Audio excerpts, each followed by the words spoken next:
porque tú eres Rey. Recibe honra y adoración para siempre, porque tú eres Dios, porque tú eres Rey. Recibe honra y adoración para siempre. Hosana para siempre. Hosana para siempre. Porque tú eres Dios, porque tú eres Rey. Recibe honra y adoración para siempre. Hosana para siempre. Hosana para siempre. Pues tu reino por siempre será, y tu amor nunca se acabará. No, no, gloria y honra a nuestro Dios para siempre. Pues tu reino por siempre será, y tu amor nunca se acabará. No, no, gloria y honra a nuestro Dios para siempre. Por siempre, para siempre. Por siempre, para siempre. Por siempre, para siempre.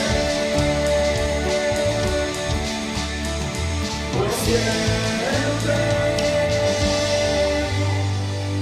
para siempre.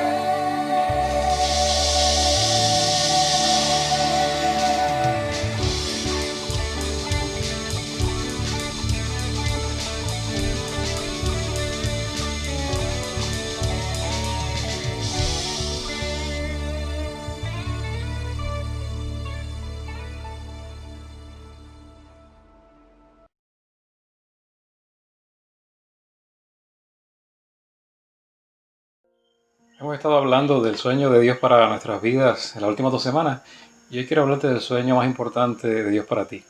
Si eres cristiano, el sueño más importante de Dios para tu vida es que cada día te parezcas más a Cristo. En cada día que tu carácter sea más como el de Cristo. Que pienses y actúes como Cristo lo haría. Y yo sé que esto parece fácil al decirlo, pero en realidad no lo es. No se logra tomando un curso de discipulado solamente, ni con un curso académico en la universidad o el seminario. Tiene que ver con transformación y con formación espiritual. Es importante entender esa diferencia. Pablo dice: oh mis hijos queridos, siento como si volviera a sufrir dolores de parto por ustedes y seguirán hasta que Cristo se forme por completo en sus vidas. Eso está en Gálatas 4:19. Y piensa en eso. El anhelo de Pablo era que Cristo fuera formado en los creyentes de aquella época. Se trata de formación. La palabra en griego para que se forme en nosotros, como dice este pasaje, es morfé, que significa forma o tomar forma mediante la idea del ajuste de las partes. Así que hay cosas que Dios tiene que ajustar en nuestras vidas, cosas que tiene que cambiar y a veces apretar un poco aquí y allá para que Cristo sea formado en nosotros. Y eso es decir que Dios tiene que hacer algo en nuestras vidas para cumplir su sueño de que seamos más como Cristo. Así que la Biblia dice, y vamos transformándonos en su imagen misma, porque cada vez tenemos más de su gloria, y esto por la acción del Señor, que es el Espíritu. En 2 Corintios 3:18. Así que Dios dice que podemos ser transformados en la misma imagen, es decir, a semejanza de Cristo, es lo que dice originalmente en el griego, por la acción del Señor. Y añade que es el mismo Espíritu Santo que está en ti. Aquí está la Trinidad obrando en tu favor, para que seamos más como Cristo, en mi favor también. Ese es el deseo, el propósito, el objetivo mayor de Dios para tu vida. Y no puedes fracasar en ese proceso si la Trinidad está obrando a tu favor o si está obrando a mi favor. Lo que les he dicho hasta ahora es el rol de Dios en nuestra transformación. Y si te fijas, no he dicho nada que tengamos que hacer nosotros hasta ahora. En realidad, quizá hay mucha confusión acerca de lo que es la espiritualidad en el cristianismo. Tiene que ver con esto. Quiero darte una definición de espiritualidad de Dallas Willard, un reconocido autor de formación espiritual.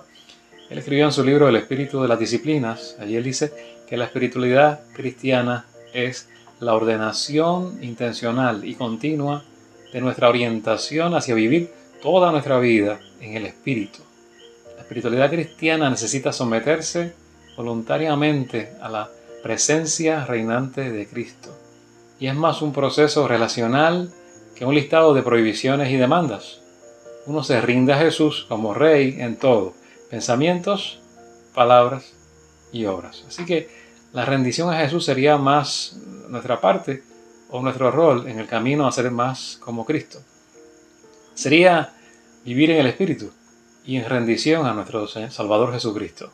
Esa sería nuestra parte y nuestro rol. Y algo que a mí me sorprende es que la mayoría de los cristianos que yo conozco y he conocido aceptan sin problema el hecho de que son salvos por gracia y por fe y no por obras, no por sus obras o sus acciones. Y eso no es un problema en absoluto para ellos. Pero luego quieren vivir la vida cristiana por sus fuerzas, basados en su desempeño, y no por la gracia y por fe. Es decir, toman el Evangelio que los salvó por gracia y lo quieren vivir por obras. Creen que Dios los ama y los acepta basados en su desempeño y no en la obra de Cristo en la cruz por la gracia. Y eso a menudo conduce al legalismo en la vida cristiana. El Evangelio que nos salvó por fe y por gracia solo se puede vivir por fe y por gracia. El Evangelio que nos salvó es el mismo que vamos a vivir y dependemos de Dios en eso también. Y quiero decirte hoy que el Evangelio no solo lo recibiste para ser salvo, lo recibiste para vivirlo.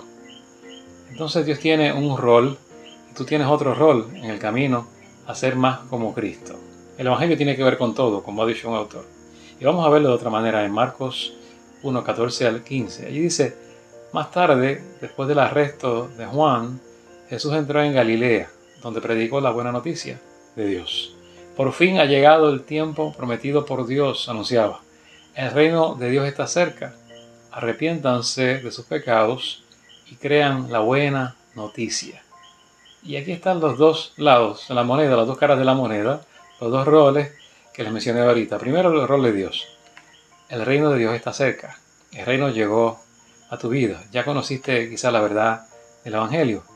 Y segundo, el rol nuestro es arrepiéntanse de sus pecados y crean la buena noticia. A nosotros nos toca esa parte de arrepentirnos de nuestros pecados y creer la respuesta. Y esa es la respuesta a lo que Dios hace. Dios ha puesto en tus manos algo muy importante, ser parte y pertenecer a su reino. Y nuestra respuesta debe ser arrepentimiento y fe siempre. Y si haces tu parte, si tú haces tu parte en esto, vas a crecer espiritualmente. ¿Y qué dice Dios de ese proceso? Él dice lo siguiente, este proceso continuará hasta que todos alcancemos tal unidad en nuestra fe y conocimiento del Hijo de Dios, que seamos maduros en el Señor, es decir, hasta que lleguemos a la plena y completa medida de Cristo. Está en Efesios 4:13. Así que Dios nos quiere maduros y completos y cada vez más parecidos a Cristo. Y ese es su sueño primordial para tu vida y para la mía.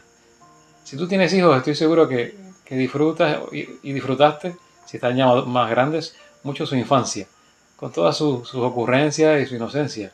Y es una etapa muy hermosa, pero ¿cómo te sentirías si tu hijo no creciera? Si se quedara en esa etapa toda la vida. Estarías muy preocupado, irías a médicos y pensarías que algo no está del todo bien. ¿Y por qué? Porque tú esperas crecimiento en tus hijos, esperas desarrollo en tus hijos, esperas que alcancen la madurez en algún día. Y no pueden ser niños toda la vida, su carácter debe madurar hacia la adultez. Y Dios espera lo mismo de nosotros. Somos sus hijos, pero Dios espera que crezcamos y maduremos y que nuestro carácter sea cada día más como el de Cristo. Ahora, todo esto solo se puede alcanzar por la gracia de Dios, el favor de Dios en tu vida. Siempre es complicado establecer un balance entre la gracia de Dios y las obras. Dallas Willard, el mismo autor que te mencioné ahorita, ha dicho que la gracia de Dios no se opone al esfuerzo, se opone al intento de ganar mediante el esfuerzo. Querer ganarse la salvación mediante el esfuerzo. No podemos ganar la salvación y el favor de Dios por nuestro esfuerzo, pero podemos esforzarnos en alcanzar ser más como Cristo, cooperando con Dios, con la gracia de Dios y el obrar de Dios en nuestras vidas por su Espíritu Santo. Así que Dios trae su reino, nosotros nos arrepentimos y creemos, y esas son las dos caras de la moneda. Y pienso en todo esto como un jardín. Antes de un jardín ser un hermoso jardín, quizás sea un patio baldío, con mucha hierba silvestre, abrojos y espinas, y no muy agradable a la vista, pero allí hay potencial. Allí puede haber terreno fértil, puede haber alguna semilla que sirva, pero alguien tiene que preparar el terreno, alguien tiene que sembrar la semilla y alimentarla y regarla, y hay que podar y deshiervar constantemente. Y no sabemos ni siquiera cómo la semilla germina, pero da fruto, y tu vida es similar. Cuando Cristo lleva tu vida, encontró un patio abandonado. Había espinos, había abrojos, pero sembró la semilla del Evangelio y rindió fruto de manera que no entendemos. Y Cristo hizo su parte, pero tú tienes que cuidar ese jardín, tienes que regarlo, tienes que podarlo, deshiervar. De lo contrario, el jardín no va a florecer. Y esta idea no es mía, está en la Biblia. La Biblia dice en 1 Corintios 3, 5 al 9, después de todo, ¿quién es Apolos? ¿Quién es Pablo? Nosotros somos solo siervos de Dios, mediante los cuales ustedes creyeron la buena noticia. Cada uno de nosotros hizo el trabajo que el Señor nos encargó. Yo planté, dice Pablo, la semilla en sus corazones, y Apolos la regó, pero fue Dios quien la hizo crecer. No importa quién planta o quién riega, lo importante es que Dios hace crecer la semilla. El que planta y el que riega trabajan en conjunto con el mismo propósito, y cada uno será recompensado por su propio arduo trabajo. Pues ambos somos trabajadores de Dios, y ustedes son el campo de cultivo de Dios, son el edificio de Dios. Pablo dice que tanto él como Apolos solo plantaron y regaron la semilla del Evangelio en la vida de los corintios, la gente de Corinto, pero fue Dios quien dio el crecimiento. Así que somos el campo de cultivo de Dios. Tu vida es el campo de cultivo de Dios. Un agricultor no puede poner vida en una semilla, ese es el trabajo de Dios, pero un agricultor debe regar y debe deshiervar. Y el agricultor que deja regar y deshiervar a Dios se va a ir a la bancarrota o se va a morir de hambre. Dios no quiere que mueras de hambre espiritual ni que tu vida espiritual esté en bancarrota. Él va a hacer su parte, la semilla va a estar allí y va a dar vida, pero tú tienes que hacer la tuya. Te pregunto, ¿qué tipo de fruto estás viendo en tu vida? ¿Se parece tu carácter más al de Cristo cada día? ¿Refleja a Cristo en tu vida, en tu manera de pensar, en tus decisiones y en tus acciones? ¿Estás dando ese fruto realmente? ¿Estás haciendo tu parte? Porque si no está ocurriendo, no se trata de que Dios no haya hecho su parte. Y esto requiere arrepentimiento, entrega y sumisión a Cristo. Requiere vivir en el Espíritu. Mira este pasaje un momento. Dice, pues ustedes han nacido de nuevo, no de simiente, semilla perecedera, sino de una simiente imperecedera, que perdura, que es eterna, mediante la palabra de Dios, que vive y permanece. 1 de Pedro 1:23 dice eso. Así que la simiente, la semilla que Dios ha puesto en nosotros no es temporera, es algo que dura para siempre. La palabra aquí para semilla en el griego es sporá, que es la palabra de donde proviene la palabra en español espora. Esa semilla, su palabra, produce fruto para siempre y eterno. El Evangelio viene a cambiar continuamente toda nuestra vida y va a seguir obrando permanentemente, pero requiere nuestra cooperación en el proceso. ¿Qué fruto es el que va a producir esa semilla? Bueno, dice la Biblia, ninguno que haya nacido de Dios practica el pecado, porque la semilla de Dios permanece en él. No puede practicar el pecado, porque ha nacido de Dios. En 1 de Juan 3:9. Ahí vemos ese fruto. El fruto es que alguien que recibe La simiente o la semilla de Dios, la palabra de Dios, puedes decir el Evangelio de Dios, permanece en él y no puede ya vivir practicando el pecado. Y esto quiere decir que el Evangelio no solo abre la puerta a la salvación, también nos capacita para permanecer en esa salvación. Es una vida de transformación continua, en el cual por la obra del Espíritu y nuestro rendimiento, nuestra sumisión al Señor Jesucristo, puede ser una vida victoriosa. Y hay algo que no vemos aquí en el español, en el pasaje. La palabra permanece, que aparece en este verso, en el griego quiere decir quedarse. Te vas a quedar en un lugar, en un estado, o en una relación, o en una expectación. Quiere decir que la palabra de Dios que ha sido sembrada en nosotros no se va. Su efecto no se puede ir. Te ayuda a permanecer, quedarte en esa relación permanente con Dios, en ese estado que es salvación. Y va a seguir transformándonos y nos va a llevar a crecer en santidad. Entonces no dependemos de nuestras propias fuerzas. No se trata de seguir un código solamente de manera externa, sino de una obra espiritual interna permanente en nosotros por el Espíritu Santo. Y esto último podemos entenderlo mejor si miramos la vida de Cristo, la misma vida de Cristo. Dijimos que el sueño de Dios es que nos parezcamos cada vez más a Cristo. Ahora, el libro de Hebreos presenta a Cristo como nuestro sacerdote, nuestro sumo sacerdote, y dice cómo llegó a ser nuestro sacerdote. En Hebreos 7:16 dice: Jesús llegó a ser sacerdote no por cumplir con la ley del requisito físico de pertenecer a la tribu de Leví, sino por el poder de una vida que no puede ser destruida.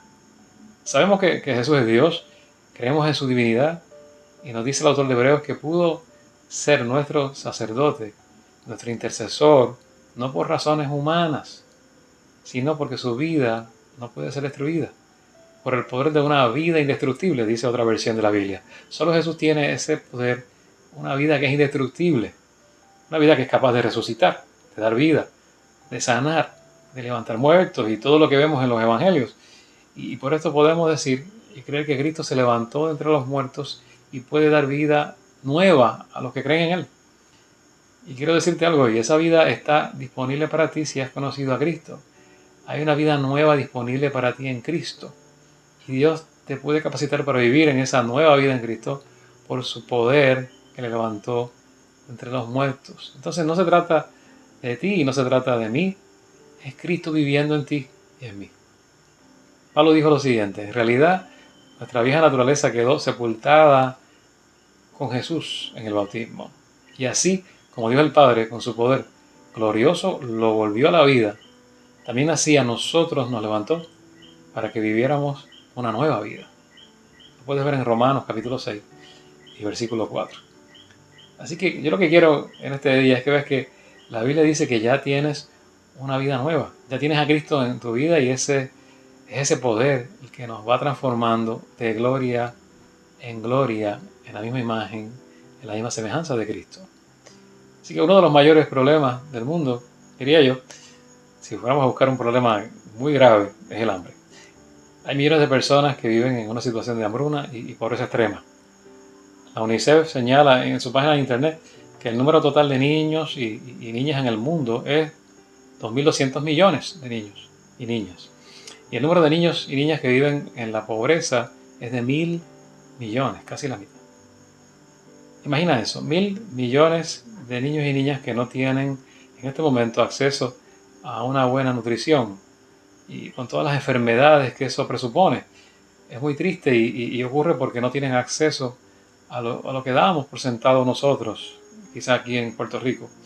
Y eso retrasa su crecimiento y su desarrollo, les expone a enfermedades, disminuye su expectativa de vida y son mucho más vulnerables a las infecciones, a los virus y a las bacterias, y están en esa situación extrema. Y ahora me pregunto, quizás cuántos creyentes viven en una situación de desnutrición espiritual, no se alimentan adecuadamente con la palabra de vida, y eso retrasa su crecimiento y su desarrollo. No vemos crecimiento por años en sus vidas, no vemos transformación en su carácter por años en sus vidas por falta de la alimentación. Y viven enfermos espiritualmente y son susceptibles y vulnerables al engaño y a la tentación. Y mira lo que dice 1 de Pedro capítulo 2, versículos 1 al 2. Por lo tanto, abandonando toda maldad y todo engaño, hipocresía, envidias y toda calumnia, deseen con ansias la leche pura de la palabra, como niños recién nacidos. Así, por medio de ella crecerán en su salvación. Crecerán en su salvación. Ya son salvos, pero van a crecer, se van a desarrollar, van a disfrutar esa salvación y van a madurar. Y esa es nuestra parte. Pero está enmarcado y potenciado por la gracia de Dios en nosotros. Me gusta cómo James Ryle define la gracia de Dios. Él dice que la gracia de Dios es la presencia empoderadora de Dios, capacitándonos para hacer todo para lo cual fuimos creados y capacitándonos para hacer todo aquello para lo cual, ¿verdad?, hemos sido creados. Para hacer y para hacer todo aquello por lo cual fuimos creados. Pues la gracia de Dios ya ha sido revelada, dice la Biblia, la cual trae salvación a todas las personas y se nos instruye a que nos apartemos de la vida mundana y de los placeres pecaminosos. En este mundo maligno debemos vivir con sabiduría, justicia y devoción a Dios. En Tito 2, versículos 11 al 12 nos dice eso. Y aquí hay algo que es revelador. Es la gracia la que trae salvación a nuestra vida, pero esa gracia nos viene a capacitar para rechazar y apartarnos del pecado. Y eso no es otra cosa que vivir en santidad. Vivir más parecido a Cristo es vivir en santidad. Fue totalmente santo. James Hobson Taylor nació en un hogar cristiano en Inglaterra en 1832. Taylor, después de haber pasado varios años estudiando medicina y teología, viajó por barco a China para comenzar su trabajo como embajador de Cristo. Trabajó durante 6 años en Shanghái y en un lugar llamado Ningpo. Y a continuación regresó a Inglaterra, donde trabajó en la traducción del Nuevo Testamento al dialecto Ningpo y oró para que Dios enviara misioneros al interior de China. Se formó la misión al interior de China en el 1865 y regresó a China, donde trabajó en la Viña de Cristo durante 40 años. A su muerte en el 1905 había 205 estaciones misioneras con 849 misioneros y 125.000 cristianos chinos en la misión al interior de China. Imagínense ese gran éxito. El descubrimiento de la vida cristiana real vino de una manera inesperada en la vida de Taylor. Tras el regreso de Taylor a China, en 1865 trabajó febrilmente y predicando, tratando de satisfacer las múltiples necesidades de los residentes en sentido espiritual y físicamente empobrecidos como estaban ellos también. Sin embargo, sus luchas eran también espirituales. Taylor deseaba desesperadamente crecer en santidad, pero también sabía de la frustración de los intentos abortados de vivir la vida abundante. Oró, muchas veces ayunó, y en el verano de 1869 su condición espiritual había alcanzado un estado crítico. Y él escribió lo siguiente: cada día, cada hora, la conciencia del pecado me oprimía. Yo sabía que si solo pudiera permanecer en Cristo, todo estaría bien, pero no pude. Él decía: empiezo el día en oración, he decidido no alejar mi mente de Cristo, ni por un momento, pero la presión de los deberes y a veces muy difíciles y constantes interrupciones tienden a ser a menudo causa de que me olvide de Él, de que se olvidara de su Señor. Y cada día traía su registro de pecados y fracasos. La falta de poder era en efecto algo presente en mí, dice él, o describía él, pero no he hallado la forma de llevarlo a cabo. Pero a medida que Taylor buscó al Señor, una respuesta vino en forma de una carta de un amigo que se llamaba John McCarthy. En su carta le decía que él necesitaba un descanso en el amado, en su totalidad, por el tiempo y para la eternidad. Y tan pronto Taylor terminó de leer la carta de su amigo, sus ojos espirituales fueron abiertos, él narra, y su corazón se puso más cálido por la realidad de su unidad e identidad con Cristo. Y en una carta a su hermana, unos días después, Taylor declaró de esta manera, y con mucha alegría, un descubrimiento nuevo en su vida, que era la vida transformada. Él escribió: a medida que leía la carta de mi amigo, vi todo. Si no creemos, Él permanece fiel. Miré a Jesús y vi que había dicho: nunca te dejaré. Hay descanso, pensé. Me he esforzado en vano en lugar de descansar en Él.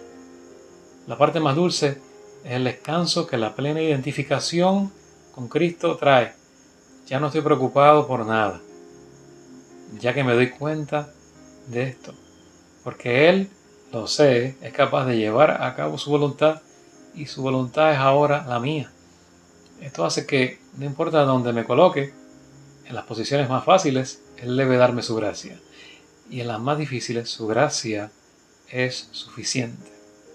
Sus recursos son míos, porque Él es mío, y está conmigo, y mora en mí. Todo esto surge de la unidad del creyente con Cristo. Al igual que Taylor, es necesario que entiendas tu identificación con Cristo. Tú estás en Cristo, y Cristo vive en ti. Una vez que recibes a Cristo como tu Salvador, también lo recibes como tu propia vida. La vida cristiana es Jesús mismo, viviendo su vida a través de ti, por su morada del Espíritu Santo. No es algo a alcanzar, pero se recibe por la misma fe que tuviste en la salvación. Tú no tienes que esforzarte por ser victorioso, tú ya eres victorioso en Cristo. Tú tienes todo lo que necesitas en Cristo. Tu pecado es intercambiado por su justicia, tu debilidad por su fuerza, tu inadecuación por su adecuación. Así que esto no es un llamado a la pasividad, ni tampoco es un llamado a una licencia para pecar, sino a una dulce sumisión a Cristo. La obediencia es necesaria, claro, pero se convierte en un placer y no en un deber. Lo contrario sería legalismo. Pablo escribió a los Gálatas: estoy crucificado con Cristo y ya no vivo yo. Es Cristo quien vive en mí. Y esta vida que ahora tengo la vivo por mi fe en el Hijo de Dios, quien me amó y se entregó por mí. Y esto es lo que Hudson Taylor llamó la vida intercambiada. Es Cristo viviendo en mí y a través de mí, en ti y a través de ti. La Biblia dice lo siguiente: y vosotros estáis completos en Él. Estamos completos en Cristo, unidos a Cristo. No nos falta nada. En el sentido original, completo significa estar lleno de su plenitud. Si estás en Cristo, tu vida ya está llena de su vida. Y quiero que hagas un ejercicio sencillo en este día. Mira esta oración y llena el blanco. Dios, gracias a lo que tú hiciste por mí en Cristo, ya yo no tengo que blanco nunca más. Podrías decir en ese blanco: Dios, gracias a lo que tú hiciste por mí en Cristo, ya yo no tengo que fingir nunca más. ¿Por qué? Porque ahora puedes vivir tu nueva identidad en Cristo libremente, no dependiendo de tus fuerzas, no fingiendo, sino dependiendo de lo que Cristo hizo en ti. Puedes decir: ya no tengo que sentirme culpable nunca más, o sentir vergüenza nunca más, o no tengo que sentirme incompleto nunca más. No tengo que vivir en el pasado nunca más, no tengo que sentirme incompetente nunca más. Y mi llamado hoy es a que reconozcas y aceptes tu nueva identidad en Cristo, que estás completo en Él y eres aceptado por Dios. Y de hecho Dios dice en su palabra que por medio de Jesucristo, según el puro afecto de su voluntad, para la alabanza de la gloria de su gracia, nos hizo aceptos en el amado. Lo encuentras en Efesios 1:6. Eres aceptado o aceptada por Dios en Cristo. Y estás completo y completa en Él. Y cada día tú puedes alcanzar a ser más como Él gracias a la obra del Espíritu Santo en tu vida, que te ha resucitado a una nueva vida en Cristo. Gordon Fee dice que creció en una iglesia en que las expresiones seguridad de salvación, o si eres salvo, lo eres para siempre, sonaban mal y se consideraban peligrosas. Él dice en su libro: se me enseñó que quienes creían esto, aunque no fueran conscientes, desarrollaban un cristianismo superficial y una concepción barata de la gracia. Es decir, tales personas creían que Cristo les había salvado, pero no lo expresaban en sus vidas. Ya tenían la seguridad de su salvación, entonces, ¿para qué iban a preocuparse demasiado por su forma de vida? Y más adelante, él dice que él entendió que este lenguaje representaba una popular distorsión de la enseñanza calvinista acerca de la perseverancia de los santos. Calvino creía, de forma acertada, que Dios capacita a sus santos, sus hijos, para que estos perseveren hasta el fin. Y en ese sentido puede hablarse de seguridad eterna. Pero desafortunadamente, lo que se ha presentado como calvinismo ha ofrecido en ocasiones una falsa seguridad a personas no convertidas que querían un pasaporte al cielo sin hacerse ciudadanos del reino de Dios. Ese es un gran problema, porque nada está más lejos de la perspectiva de Pablo. Para Pablo la salvación comprende tanto la entrada como la permanencia. Ser salvo significa pertenecer al pueblo de Dios por el Espíritu y vivir la vida que corresponde a esta realidad. La vida que nos imparte el Espíritu tiene como objetivo que en el poder del Espíritu vivamos la vida del cielo en la tierra, andando en el Espíritu, siendo guiados por Él y sembrando para el Espíritu que implanta en nosotros la fe que nos lleva a creer. Él mismo cuyo fruto en nuestra vida es la fe, que ahora significa un andar fiel en los caminos de Dios. Y eso te hace ser más como Cristo. Ese es el sueño de Dios para ti, te decía al principio de este mensaje. Es esto y es la santidad. De la santidad, Gordon Fee nos dice lo siguiente. Él dice: santidad significa también y especialmente que el Espíritu Santo vive en el creyente, reproduciendo la vida de Cristo dentro de ellos, individualmente, y entre ellos de manera colectiva, particularmente en sus relaciones interpersonales, dentro de la comunidad. Y actuar de otro modo significa contristar al Espíritu Santo de Dios, quien por su presencia nos ha dado tanta unidad como crecimiento colectivo. Y por eso, el lenguaje que Pablo utiliza más a menudo en el Nuevo Testamento para referirse al pueblo de Dios es los santos. Siempre saluda a los santos de cada iglesia y se refiere al pueblo santo de Dios, los que no eran perfectos.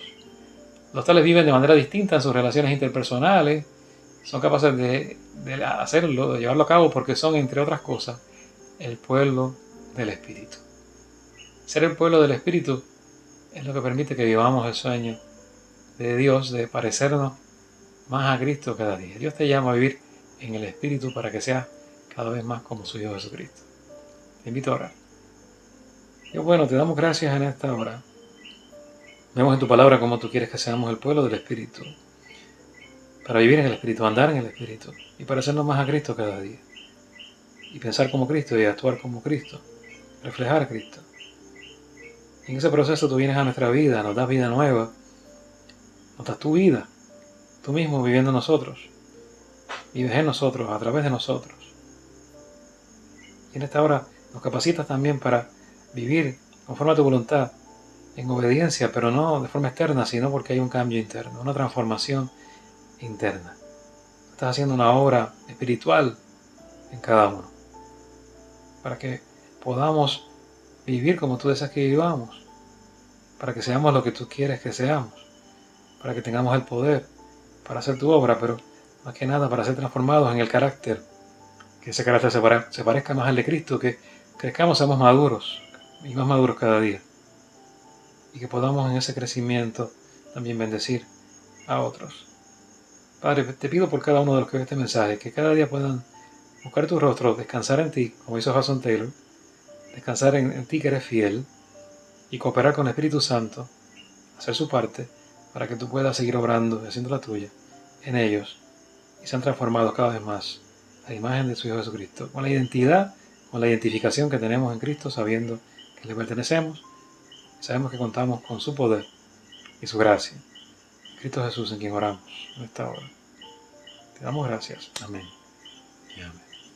Te doy gracias porque escuchaste este mensaje y te invito a que esta semana sigas buscando parecerte más a Cristo, dependiendo más de Él, buscando una mayor relación con Él, más profunda. Te invito a que sigas con nosotros en este proceso, en esta mañana, a las 11 a.m., en la Escuela Bíblica para Adultos y Jóvenes. Te invitamos a que estés en la plataforma Zoom. También te pedimos que el martes te unas en oración a las 7:30 de la noche, nuestro culto de oración por la plataforma Zoom también. Mientras tanto, que el Señor te bendiga rica y abundantemente.